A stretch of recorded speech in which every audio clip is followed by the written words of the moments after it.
Hello everyone, welcome to Daily Bites. Daily Bites में आप सभी का स्वागत है। इस वीडियो में हम देखेंगे कि मैथ्स में कौन कौन सी टीचिंग लर्निंग मटेरियल यानी टीएलएम यूज होते हैं और उनको कैसे यूज किया जा सकता है। ऑल्दो ये टॉपिक सीटेट के अकॉर्डिंग पेपर 1 और पेपर 2 में नहीं दिया गया है, बट इसके बेसिस पे बहुत क्वेश्चंस आते हैं। इसी के साथ एक टॉपिक और है when his theory of geometry. ये भी सिलेबस में मेंशन नहीं है, बट इसके बेसिस पे भी पेपर 1 में स्पेशली बहुत क्वेश्चंस आते हैं। हर पेपर में क्वेश्चंस आते हैं। इन सभी टॉपिक्स की वीडियो जो सिलेबस में मेंशन है, सभी टॉपिक्स और when his theory of geometry के टॉपिक देखने के लिए आप चैनल की प्लेलिस्ट सीटेट मैथ्स पेडागोजी में जा सकते हैं, जहां आपको ये सारे टॉपिक्स सीक्वेंस में मिलेंगे। आप इन वीडियोस को देखकर सीटेट की प्रिपरेशन कर सकते हैं। अब हम आते हैं मेन कंसेप्ट पे, जो है टीएलएम यानी टीचिंग लर्निंग मटेरियल। सबसे पहले देखते हैं कि टीचिंग लर्निंग मटेरियल आखिर होता क्या है। टीचिंग लर्निंग मटेरियल एक ऐसा टूल होता है जिसे टीचर यूज करके क्लास में बच्चों का इंटरेक्शन बढ़ा सकती हैं। उनका यूज करके टीचर बच्चों की अंडरस्टैंडिंग बेटर कर सकती है, डेवलप कर सकती है और कोई भी कंसेप्ट पढ़ाने के लिए जो कंसेप्ट टीचर मैथ्स में पढ़ाना चाह रही है उनको इजीली और एफिशिएंटली पढ़ा सकती हैं। अब यहाँ पे बात आती है कि टीएलएम्स कौन कौन से होते हैं। मैथ्स एक ऐसा सब्जेक्ट है जिसमें बहुत सारे टीएलएम्स यूज किए जा सकते हैं। यहाँ तक कि अगर एक टीचर छोटे छोटे पेबल्स को यूज करती है बच्चों को पढ़ाने के लिए, वो भी टीएलएम में आएगा। अगर टीचर एक धागा यूज करती है, थ्रेड यूज करती है किसी एक्टिविटी में बच्चों को कोई कंसेप्ट समझाते हुए, सपोज करिए पेरीमीटर समझाते हुए, तो वो भी टीचिंग लर्निंग मटेरियल में आएगा। लेकिन हम उन टीचिंग लर्निंग मटेरियल्स को देखने वाले हैं जो वेल डिफाइंड है, फेमस है और एनसीईआरटी द्वारा रिकमेंडेड है बच्चों को पढ़ाने के लिए, मैथ्स में कोई भी कंसेप्ट समझाने के लिए। जो टीचर्स टीएलएम यूज करती हैं वो ये 10 स्पेसिफिक टीएलएम्स मैंने यहाँ मेंशन किए हैं। इनके अलावा और भी टीएलएम्स है और भी मटेरियल है जिसको टीचर यूज कर सकती है बच्चों को पढ़ाने के लिए। इस वीडियो में हम इन 5 टॉपिक्स या इन 5 टीएलएम्स के बारे में देखेंगे। बाकी के 5 टीएलएम्स आपको सेकेंड पार्ट में मिलेंगे इस वीडियो की। तो अब हम शुरू करते हैं। सबसे पहले टीएलएम से जो है फ्रैक्शन डिस्क। जैसे कि नाम से ही पता चल रहा है कि ये डिस्क है, just like CD gold disc होती है। ये किसी भी मटेरियल से बनाई जा सकती है, लेकिन ड्यूरेबल होना चाहिए वो मटेरियल। उस पे हम फ्रैक्शंस बच्चों को सिखाते हैं। जैसे आप यहाँ देख सकते हैं, यहाँ पे हमने आइडेंटिकल 9 पीसीस यहाँ पे बनाए हैं सर्कल के। सेम साइज है, सेम मटेरियल है, बट इनमें डिफरेंस क्या है? डिफरेंस है कि एक सर्कल होल है, कंप्लीट है अपने आप में। बाकी के हमने फ्रैक्शंस बनाए हैं, जैसे कि इसका 1/2, 1/3, यानी कि एक ही सर्कल को 3 पार्ट्स में डिवाइड कर दिया। इसी तरीके से 1/4, एक ही सर्कल को 4 पार्ट्स में डिवाइड कर दिया। इस तरीके से हम इसमें बहुत सारे फ्रैक्शंस बना सकते हैं। यहाँ पे जो मैक्सिमम नंबर ऑफ फ्रैक्शंस इन्होंने बनाए हैं वो है 12, यानी कि एक सर्कल को इन्होंने 12 पार्ट्स में डिवाइड किया, तो 1/12 का एक पार्ट उसका बनकर आया। ये होते हैं फ्रैक्शन डिस्क। अब बात आती है कि हम इन्हें यूज कैसे करते हैं। जैसे कि मान लीजिए कंप्लीट सर्कल है। इस कंप्लीट सर्कल पर हम फ्रैक्शंस के पार्ट्स या जो सर्कल के फ्रैक्शंस हमने किए हैं उनको प्लेस करते हैं, ताकि बच्चा ये समझ सके कि फ्रैक्शन आखिर होता क्या है और ओरिजिनली उस फ्रैक्शन को कैसे वो आइडेंटिफाई कर सकते हैं। जैसे एक एग्जाम्पल मैंने यहाँ लिया है। इस पूरे सर्कल पे अगर हम हाफ सर्कल रखते हैं तो वो किस तरीके से रिप्रेजेंट होता है और वो क्या होता है, उसका बेसिकली मीनिंग क्या होता है, वो बच्चा इसको एक कॉन्क्रीट ऑब्जेक्ट को यूज करके सीख सकता है। जैसे कि इस पूरे सर्कल को हम 1 रिप्रेजेंट करते हैं, तो हाफ को हम 1/2 रिप्रेजेंट करते हैं। 1/2 मतलब क्या हो गया कि एक पूरे सर्कल का हाफ पार्ट, यानी कि एक सर्कल को हमने 2 पार्ट्स में डिवाइड कर दिया और उसका जो 1 पार्ट है वो हाफ कहलाता है। ये वाला हाफ है और ये वाला पार्ट भी हाफ कहलाएगा। इसी तरीके से हम बच्चों को 1/4 सिखा सकते हैं। जैसे इस पूरे सर्कल को हमने 4 पार्ट्स में डिवाइड किया है। इन 4 पार्ट्स में जो ये शेडेड पार्ट है ये 1/4 है और जो बाकी के रिमेनिंग पार्ट्स है ये कहलाएंगे 3/4। इस तरीके से हम बच्चों को फ्रैक्शंस और वो कैसे होते हैं वो आइडेंटिफाई करवा सकते हैं। इसमें हम बच्चों को फ्रैक्शन के बेसिस पे जो प्लस के क्वेश्चंस होते हैं, एडिशन के क्वेश्चंस होते हैं, वो भी करवा सकते हैं। जैसे कि ये 1/4 है, 1/4 सर्कल का पार्ट और प्लस कर दें उसमें हम हाफ, तो क्या बनेगा? इस पूरे फ्रैक्शन के जरिए, इस पूरे सर्कल के जरिए हम बच्चों को सिखा सकते हैं, समझा सकते हैं हाफ प्लस 1/4 क्या होता है, 3/4। ऑल्दो बच्चों को यहाँ अभी एलसीएम के बेसिस पे हो सकता है ना समझ आए, लेकिन बच्चों को ये देखते ही समझ आ जाएगा कि half plus 1/4 is equal to 3/4। इसके बेसिस पे टीचर एक कंक्रीट ऑब्जेक्ट के जरिए बच्चों को फ्रैक्शन सिखा सकती है। इसी तरीके से इसमें 1/8, 1/12 वाले फ्रैक्शंस को यूज करके भी फ्रैक्शन और उनका एडिशन सिखाया जा सकता है। नेक्स्ट TLM है Napier strip. Napier strip basically multiplication वाले क्वेश्चंस को सॉल्व करने में यूज किया जाता है। आप जैसे यहाँ देख सकते हैं कि नेपियर स्ट्रिप भी ड्यूरेबल मटेरियल से बनता है ताकि इसे लॉन्ग लास्टिंगली यूज किया जा सके। इसकी अलग अलग स्ट्रिप्स होती हैं नंबर्स की। इसमें बेसिकली इक्वल डिस्टेंस के नंबर मेंशन किए जाते हैं, जैसे 1 का 1, फिर 2, 3, 4, 5, 6, इस तरह से 9 तक। मतलब कि इसमें जो कंसेक्यूटिव नंबर है इनके बीच इक्वल डिस्टेंस है। इसी तरीके से 5 के जो कंसेक्यूटिव नंबर्स लिखे गए हैं इसके नीचे, उनमें 5 का ही डिफरेंस है। इस तरीके से हम कह सकते हैं या तो ये इन्होंने टेबल मेंशन किए हैं इन स्ट्रिप्स पे, जैसे ये 5 का टेबल, ये 7 का टेबल, 8 का टेबल, या इनका जो एडिशन है वो इक्वल नंबर्स का है। अब बात आती है कि इनका यूज कैसे करते हैं। इनका यूज करने के लिए मैंने यहाँ एक एग्जाम्पल लिया है। जैसे आप यहाँ देख पा रहे हैं, यहाँ पे एक 7 की स्ट्रिप है और एक 5 की स्ट्रिप है। अगर हमें ये बताना है कि 75 इंटू 2 मल्टीप्लीकेशन के लिए होता है ना ये यूज, तो 75 इंटू 2 क्या होता है, तो हम इन स्ट्रिप्स को यूज करके बता सकते हैं, जिसमें हम फॉलो करेंगे राइट टू लेफ्ट वाला पैटर्न। जैसे 0 एज इट इज आ गया यहाँ पे। इसके बाद जो ये दो कॉलम्स हैं, इन दोनों कॉलम्स का हम प्लस कर देंगे, वो हो गया 5।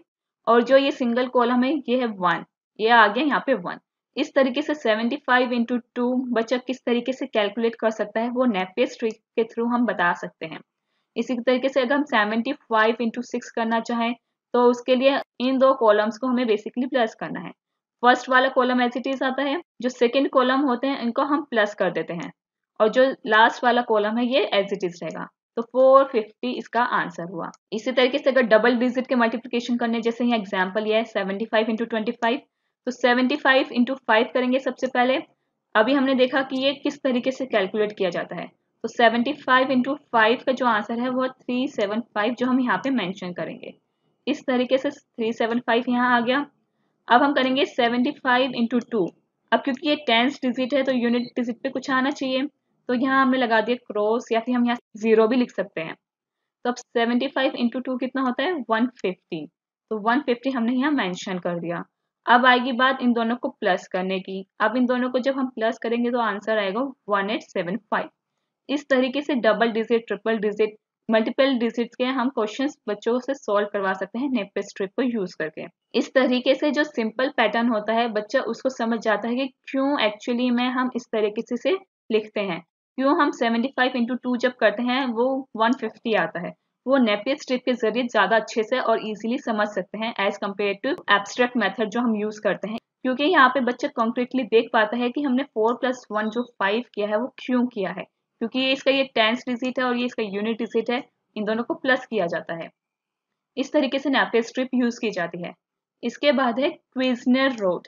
क्विजनर रोड्स में बेसिकली क्या होता है, यहाँ पे एक रोड होती है 10 नंबर की, तो बाकी की जो रोड्स होती हैं वो इक्वल टू 10 में डिवाइड होती है। जैसे कि यहाँ पे एक रोड है पूरी 10 की, ये आप यहाँ देख सकते हैं। इसके बाद की जो रोड है वो 9+1, एक पूरी रोड है 9 की और साथ में है 1, 9+1। इसी तरीके से 8+2, एक पूरी रोड है 8 की और दूसरी है 2 की। इस तरीके से क्विजनर स्ट्रिप्स बनाई जाती हैं और इनका यूज होता है एडिशन, सब्ट्रैक्शन, मल्टीप्लिकेशन बच्चों को सिखाने के लिए। यहाँ पे बच्चा कॉन्क्रीटली देख पाता है कि क्यों हम जब कहते हैं कि 3+4 7 होता है तो वो एक्चुअली में कैसे होता है। यहाँ पे बच्चों को एडिशन और सब्ट्रैक्शन हम इजीली सिखा सकते हैं। यहाँ पे जो एग्जाम्पल लिए गए हैं इन सभी में जो एडिशन किया गया है वो 10 तक का किया गया है, लेकिन जरूरी नहीं ये 10 तक का ही हो। क्विजनर स्ट्रिप हम और भी आगे बढ़ा सकते हैं। जैसे यहाँ पे एग्जाम्पल मैंने 1 to 20 लिया है, आप इसे आगे भी बढ़ा सकते हैं, लेकिन ये बेसिक कंसेप्ट सिखाने के लिए किया जाता है, मतलब जो सिंगल डिजिट नंबर होते हैं उनका एडिशन सिखाने के लिए किया जाता है। जैसे एक एग्जाम्पल मैं आपको देती हूँ, इसका यूज कैसे किया जाता है ये बताने के लिए। जैसे एक स्ट्रिप मैंने ली, अब ये स्ट्रिप या रोड कुछ भी हो सकता है, ये भी ड्यूरेबल मटेरियल का बनाया जाता है ताकि लॉन्ग लास्टिंगली इसे यूज किया जा सके। जैसे एक स्ट्रिप मैंने ली 5 नंबर की, 5 नंबर की जो स्ट्रिप ली वो एग्जैक्ट इस रोड पर या इस स्ट्रिप पर रखी जाएगी। जो मैंने इस स्ट्रिप पे नहीं रखी है, इसके नीचे रखी, ताकि आप लोगों को इजीली समझ आ सके। इसके साथ अब एक और नंबर लेंगे एडिशन के लिए, वो हमने लिया 4। अब हमें बताना है कि 5+4 कितना होता है, तो हमने पहले 5 नंबर की स्ट्रिप रखी और उसके साथ ही हमने रखी 4 नंबर की स्ट्रिप।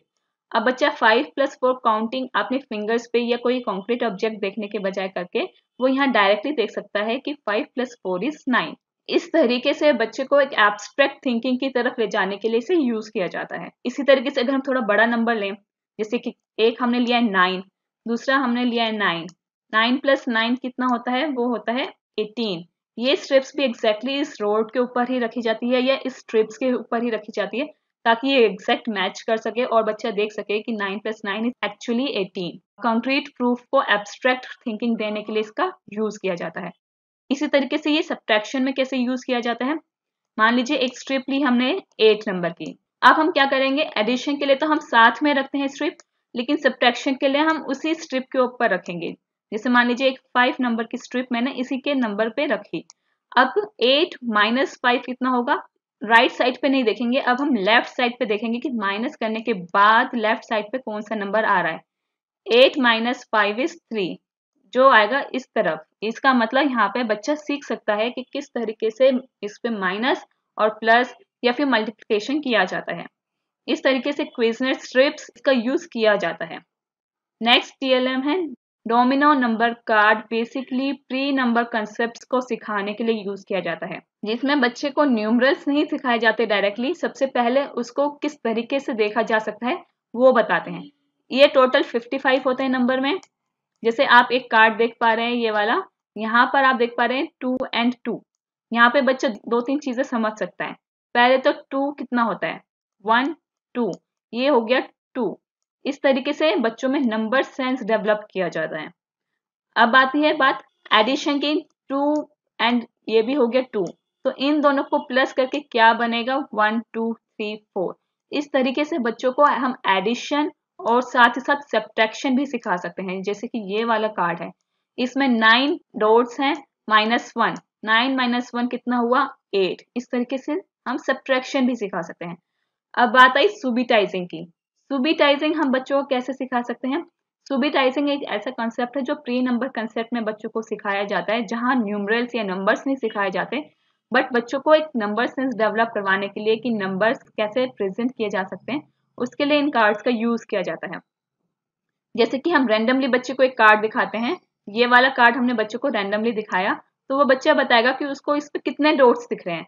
हो सकता है बच्चा ऊपर वाले डॉट्स काउंट करके बता दे कि यहाँ पे मुझे 8 दिख रहे हैं, या फिर सिर्फ नीचे वाले काउंट करके बताए कि मुझे 2 दिख रहे हैं, या फिर इन दोनों को ऐड करके बताए कि टोटल 10 है। इस तरीके से इन कार्ड्स का यूज किया जा सकता है बच्चों को मैथमेटिक्स से लिंक करवाने के लिए, नंबर सेंस डेवलप करवाने के लिए, सुबिटाइज करवाने के लिए, और एडिशन सब्ट्रैक्शन जैसे बेसिक कंसेप्ट्स इंट्रोड्यूस करवाने के लिए। इस तरीके से डोमिनोज कार्ड्स का मल्टीपर्पज यूज किया जा सकता है। नेक्स्ट है जियोबोर्ड। जियोबोर्ड में बेसिकली टीचर्स शेप्स इंट्रोड्यूस करने के लिए सिखाती है। इसका यूज 3rd या 4th 5th क्लास में या अपर प्राइमरी में यूज होना शुरू हो जाता है। अब ये होता किस तरीके से, जैसे यहाँ वुडन का देख पा रहे हैं जिसपे नेल्स लगी हुई हैं या फिर वुडन के ही रोड्स लगी हुई हैं। इसी तरीके से ये प्लास्टिक का भी हो सकता है या फिर इस पे नेल्स भी लगाई जा सकती हैं।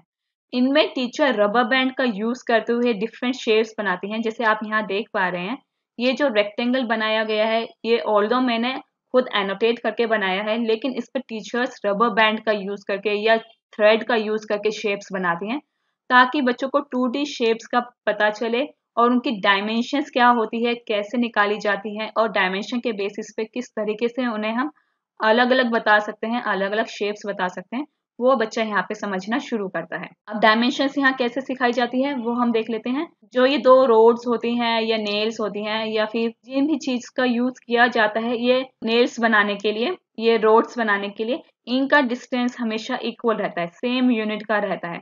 अब ये यूनिट वेरी करती है अलग अलग जियो बोर्ड्स पे, लेकिन उन जियो बोर्ड्स पे जो डिस्टेंस होगा इन नेल्स का वो हमेशा सेम रहेगा। जैसे इस स्क्वायर का डायमेंशन फिर क्या होगा, ये हो गया 1 यूनिट और इसका डिस्टेंस हो गया 2 यूनिट, तो टोटल इसका जो डायमेंशन हुआ है एक साइड का वो हुआ 2 यूनिट्स।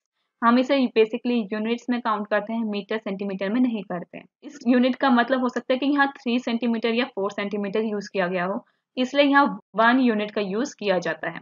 इसी तरीके से इसकी दूसरी साइड का डायमेंशन क्या हुआ, 2 यूनिट्स। इस तरीके से डायमेंशंस निकालना बच्चों को सिखाया जाता है और एस्टिमेटेड एरिया भी इसी तरीके से निकालना सिखाया जा सकता है। जैसे कि इन चार के बीच का जो एरिया होगा वो 1 यूनिट स्क्वायर या 1 स्क्वायर यूनिट कहलाया जाएगा। इसी तरीके से इस पूरी फिगर में कितने ऐसे एरियाज बनेंगे, इसमें पूरे में जो एरियाज बन रहे हैं वो 4। तो यानी कि इस पूरे डायग्राम का, फिगर का, स्क्वायर का, हम कुछ भी इसे कह सकते हैं, उसका एरिया हुआ 4 यूनिट स्क्वायर या स्क्वायर यूनिट, कुछ भी कर सकते हैं। इस तरीके से बच्चों को यहाँ पे डायमेंशंस और एरियाज निकालने के लिए इस जियो बोर्ड का यूज किया जाता है। और हम इसका एक यूज और कर सकते हैं ये बताने के लिए कि कुछ फिगर्स हैं जिनका भले ही डायमेंशन अलग हो लेकिन एरिया सेम हो सकता है।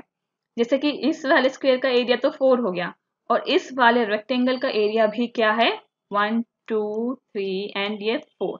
तो इसका भी एरिया क्या हुआ, 4। भले ही डायमेंशंस दोनों की अलग अलग हो लेकिन इनका एरिया सेम हो सकता है। इस तरीके से जियो बोर्ड का यूज किया जाता है और बिलीव मी बहुत इफेक्टिव होता है जियो बोर्ड। जो बच्चों को हम पेपर पे सिखाते हैं उसके कंपैरेटिव बच्चा जियो बोर्ड का यूज करते हुए, क्योंकि ये कंक्रीट प्रेजेंट देता है, बच्चे को कंक्रीट व्यू देता है, इसलिए इसको यूज करके ज्यादा अच्छे से बच्चों को सिखाया जा सकता है 2D शेप्स के बारे में और उनके डायमेंशंस और एरिया कैसे निकाला जाता है और एरिया क्या होता है इसके बारे में। इस तरीके से जियो बोर्ड का यूज किया जा सकता है। और ये जो TLMs का टॉपिक भले ही सिलेबस में मेंशन ना हो लेकिन बहुत इंपॉर्टेंट टॉपिक है। इसके बेसिस पे 1 से 2 क्वेश्चन आपको पेपर में जरूर मिलेंगे, चाहे वो पेपर 1 हो या पेपर 2 हो, दोनों में इसके बेसिस पे क्वेश्चंस आते हैं। तो उन क्वेश्चंस की प्रैक्टिस करने के लिए आप हमारी ऑफिशियल वेबसाइट www.dalibytes.in पर जा सकते हैं, जहां आपको सीटेट के प्रीवियस पेपर, मॉक टेस्ट और सैंपल पेपर्स मिलेंगे। आप उनकी प्रैक्टिस करके अपनी परफॉर्मेंस बूस्ट कर सकते हैं। अब तक के लिए इतना ही दोस्तों, बने रहिए हमारे साथ व्हाट्सएप, फेसबुक, इंस्टाग्राम, टेलीग्राम पे। इनके लिंक्स आपको डिस्क्रिप्शन बॉक्स में मिल जाएंगे। Thank you and have a nice day. Stay blessed, stay tuned.